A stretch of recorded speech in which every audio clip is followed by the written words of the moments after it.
You're listening to the weekly Parsha Podcast with Ari Goldwag, recorded with Hashem's never-ending assistance in Ramah Beit Shemesh Israel 5781, 2020. This week's Parsha is Parshas Noach, and we have the story, the difficult story of Noach. In his generation, he was a tzaddik. People of his generation were not. Hashem destroyed with the flood the entire generation, saving Noach and the animals. Noach and his wife, his 3 sons, their wives. And they came out of the ship after a year and they brought karbanis. Here's the pasuk, Perek Ches, pasuk Chaf, 8th chapter, verse 20. Vayiven Noach mizbech Hashem. Noach built an altar to Hashem. Vayikach mikol behema tahira, mikol ha'oif hator, vayal oilos mizbech. He brought all the different animals that were pure, all of the different birds that were pure. He brought them as oilis, sacrifices. Hashem smelled this good smell that came from the sacrifices. God said to his heart, I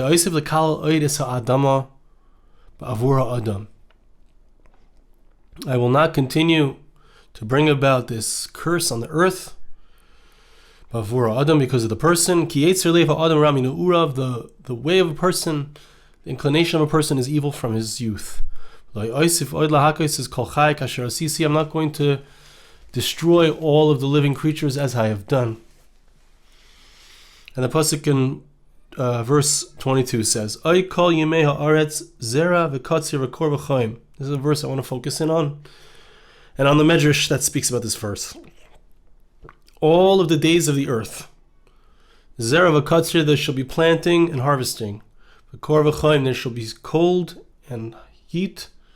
V'kayet v'chayref, there shall be summer and winter. V'yom v'layla, day and night. Lo yishbaisu, they will not rest. Meaning there will always be cycles. There will always be cycles in the earth, in the world.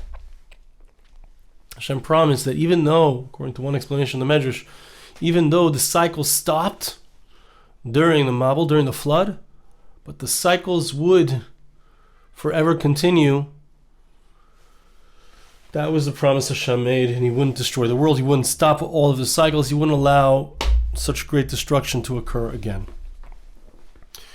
Now I'd like to share with you a Medrash which is really profound, unbelievable Medrash. A few very interesting points. And the depth of what we can learn from these points certainly applies to all of us. Brings the pasuk, all the days of the earth shall be planting, harvesting, etc. Amar Rabbi Acha. Rabbi Acha says, what was this statement of HaKadosh Baruch Hu? Why did Hashem speak about the cycles? What was He talking about? Amar Rabbi Acha, mi garm lahem shem yimredu bi. Hashem said, what was it that caused the people of the world to defy me, to rebel against me? It's because they would plant and they wouldn't harvest. We'll see soon what that means. They would have children, they would never bury their children.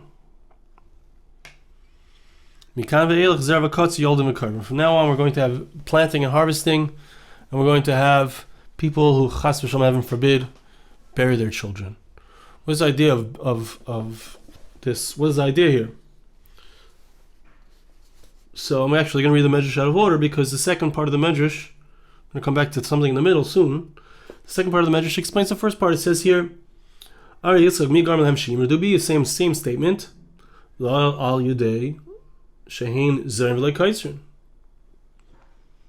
It's because they would plant and they would not harvest. What does that mean? The amazing thing. It used to be before the flood something awesome. You would plant once every 40 years. The harvest of that planting wouldn't be necessary. Why do we harvest? Because we need to take in a lot, because we need to, before the rains come, before the crops are ruined. That wasn't the case before the Mabul, before the flood. They would plant, and the crops would remain in the field, accessible, undamaged, for 40 years. It wasn't necessary to plant more than once in 40 years. Something very interesting. I think this is what it means. I may be mistaken, but I believe this is what it means. They had the ability in a moment to traverse the entire earth, to go from one side of the earth to another side of the earth. Not like today, where you actually have to take a plane. Not like 100 years to 200 years ago, where you had to actually walk or take a boat. They could instantly, perhaps this is the pshat, I believe it is, they could instantly transport from one side of the earth to another side. Some kind of spiritual technology. They had such awesome power that they could, when they were walking along, they could kick a cedar tree and it would just be knocked down like a piece of wood, like a little splinter. And when they would see lions or tigers, they would be just like having a little hair on their skin. According to a different gear, so like having a bug. They were like bugs. What's the idea? They had good air, the same air that we have. What's the best time of the year? From Pesach until Shavuos, which is very interesting. We've spoken about it in past podcasts. I don't think I'm going to get into it here. But between Pesach and Shavuos is the perfect season, from Passover to Shavuos, to Pentecost. It's the perfect season, those 50 days. That's how it was all year round. It was an awesome time. It was an awesome time to live before the flood. Everything was perfect. You didn't have to do too much work. You could travel in a moment to wherever you wanted. Nothing to be afraid of as far as wild animals. And that's what it means. Zerin ve'enim kaitzrim. It wasn't necessary to harvest. You'd leave the stuff out in the field. You could take whatever you wanted, whenever you wanted, because the seasons didn't change. The seasons were always the same. It was always beautiful weather. The weather was always perfect. The crops would never get ruined. You plant once every 40 years. And in a similar vein, people would never have a child who was born that would die in their own lifetime. It would never happen. Just like the crops wouldn't get ruined, person plants a seed as a child, so to speak, that child lasts throughout his lifetime, doesn't die before he dies. No such thing as premature death in those times. But says the Medrash, this was what caused what caused him to rebel. It was too good. It was too good. Life was too easy for them. Here back to the middle of the Medrash. There was a certain person, one of the great people of the generation. A certain story happened. He had a headache. Another those to say was Rishmul Bar Nachman. He would say, he said, look what's been done to us by the generation of the flood. Before the times of the flood, before the sinning of man, which caused the destruction of the world, not just the destruction of the world, but the destruction of the world as they knew it. It was a perfect world. People didn't get sick. People didn't die prematurely. No changes of seasons. Everything was awesome. You had what you need. Yes, it was not like being in the Garden of Eden, where in the Garden of Eden you didn't have to do any work. All you did was pray, and the fruit would pop out. They had to do some work, but not very often. There wasn't sickness, no headaches, no problems. What caused the world that we see now? What caused the world of premature deaths, of shortened lifespans? In those times they lived before the flood 800-900 years. What caused the fact that man's life could maximum be 120? It was the sin of the generation of the flood. That's what the Medrash says, an unbelievable thing. And the result was that now things are not that way. So what's the pshat? What is the idea behind this? What is the Medrash coming to teach us? What is the message? So before I say something which is profound, which of course we can all take to heart. Before I say that the depth of it is that when things are good, when things are smooth, when a person doesn't have problems. So what's the result? The result is that this is what causes them to rebel against Hashem. This is what causes them to disconnect, detach themselves from their relationship with HaKadosh Baruch Hu, with God. When a person detaches from Hashem, what is the result? The result is a mabul. The result is a flood, a destruction of the world. That world of perfection, that wonderful world, where it's always the springtime. It's always between spring and summer, not too hot, not too cold. It creates problems. Having such a world, we end up in trouble. We end up being boyet b'boyroi, rebelling against our Creator. Rebelling against our Creator. So what does Hashem do? Hashem, as I'm unfortunately explained, Hashem brings into the world a new concept. This new concept is called, there's such a thing as premature death. There's such a thing as sickness, of having a headache. There's such a thing as seasons changing. Right, that's the pshat in the pasuk.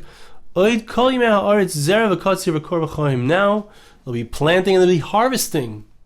You can't leave your crops out there for 40 years. You have to harvest it, otherwise the rain is going to ruin it. When it starts to rain, it's not just everything comes in its time, the rain comes when it's supposed to rain, things grow, and then it just stays there in the field available for us to cut whenever we want. Not so. There's cold, there's heat, there's summer, there's winter, there's seasons, there's day, there's night. There was day and night before, but there's cycles. What is the purpose of the cycles? The purpose of the cycles is for us to connect to Hashem. When there's no cycles, says the Medrash, says the Psukim really, as the Medrash explains them, when there's no cycles, when there's no ups and downs, when life is perfect, we disconnect from Hashem. We don't have that relationship. We just know everything's great. Everything's perfect. I don't need to ask Hashem for anything. Oh, that's all right, Hashem. I found the parking spot. You don't have to help me. When everything's great, that's where we get in trouble. What does Hashem do? Hashem brings about a world which has challenges, difficulties, very unpleasant situations. Every single one of us has found ourselves in situations which are unpleasant. But what's it about? It's about a tikkun. It's about recognizing that when things are good, we forget about who's really in charge. When the money is flowing, when all the things are good, when everyone's healthy, when everyone's happy, we take it for granted. That's what the Medrash is telling us. We take it for granted.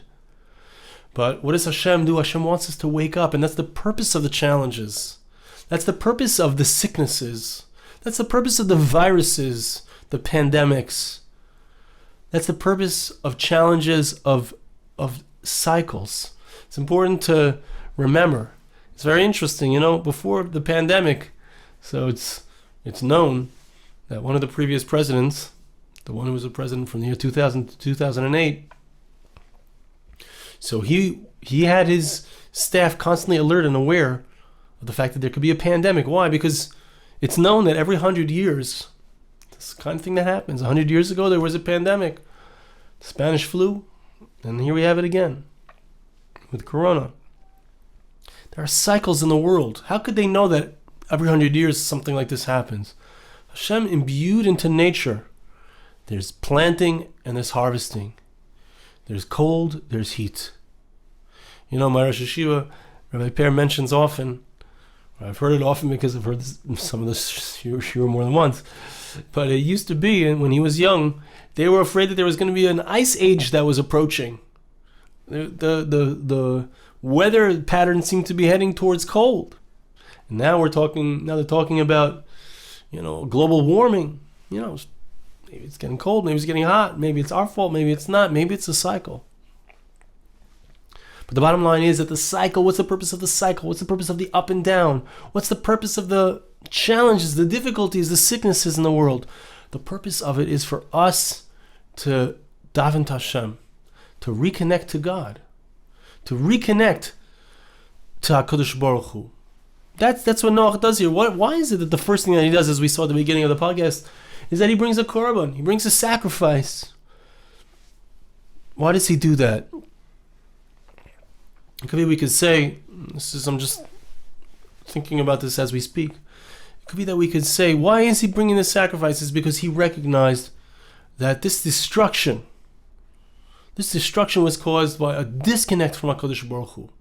And as we step out into the new world, into a world where we're starting anew, I need to recognize what was missing previously and establish for myself at the beginning where I want to be and what I want to do. And it has to do with connecting to HaKadosh Baruch Hu. It has to do with recognizing I was disconnected.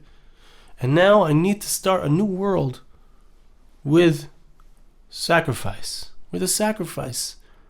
Behema tahira. With a pure animal. With an animal that has characteristics of purity, of spirituality, of kedusha, of holiness. That's where I go. And then Hashem says, it's interesting. Hashem immediately after that says, I can't. He smells the smell, so to speak. What is the idea? Hashem recognizes, look, this is the way. I gotta do things. In order for man to wake up, they have to go through difficulties. They have to go through challenges. This is the way that things have to be.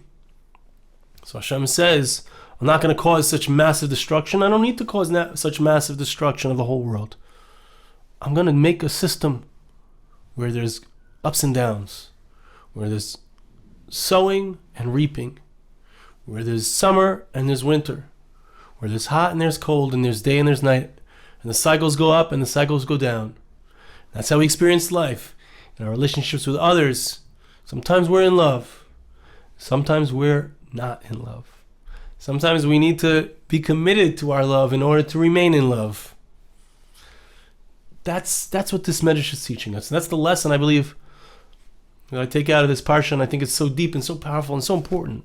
And we look around and we have these questions. Why is HaKadosh Baruch Hu doing this to the world? Why is Hashem making such difficulties? Why does it seem to be that the frum communities, the Orthodox communities, are being singled out? Not just by the governments, but we're the ones who bore the brunt at the beginning in the New York area, Orthodox Jews in Europe. And today, it seems to be in the Haredi areas, etc. Why is it? What's the message? It's a message for us. It's a message for us because we're the ones who are supposed to listen. We're the ones who have the relationship, and we have even fallen out of that relationship. We have fallen out. We've forgotten who's the one in charge of our parnasa. So Hashem says, hold on a second, I'm going to pull back a little bit on that. Let's see, do you call out to me? I'm the one who's going to help you with your parnasa, but I need you to ask for it. Who's the one in charge of our health? I'm going to make things a little difficult in the health department. I want you to ask for it. Don't depend on a vaccine. Don't depend on your governments. Don't depend on the masks. Don't depend on everything. Depend on me, Hashem is saying to us. Call out to me. Ask me for help. Have a relationship with me. That's the purpose of these cycles. I want to bless you and ask you to bless me. Hashem should help us. And we should be able to recognize what's going on. We should be able to recognize and understand that the challenges and the difficulties that we face are all awesome opportunities to re-enter into a true relationship with Hashem. Thank you so much for listening. Have a wonderful Shabbos. This podcast was made possible through the gracious donations of listeners like you. For more podcasts like this, please visit www.arigoldwag.com or search on iTunes Ari Goldwag.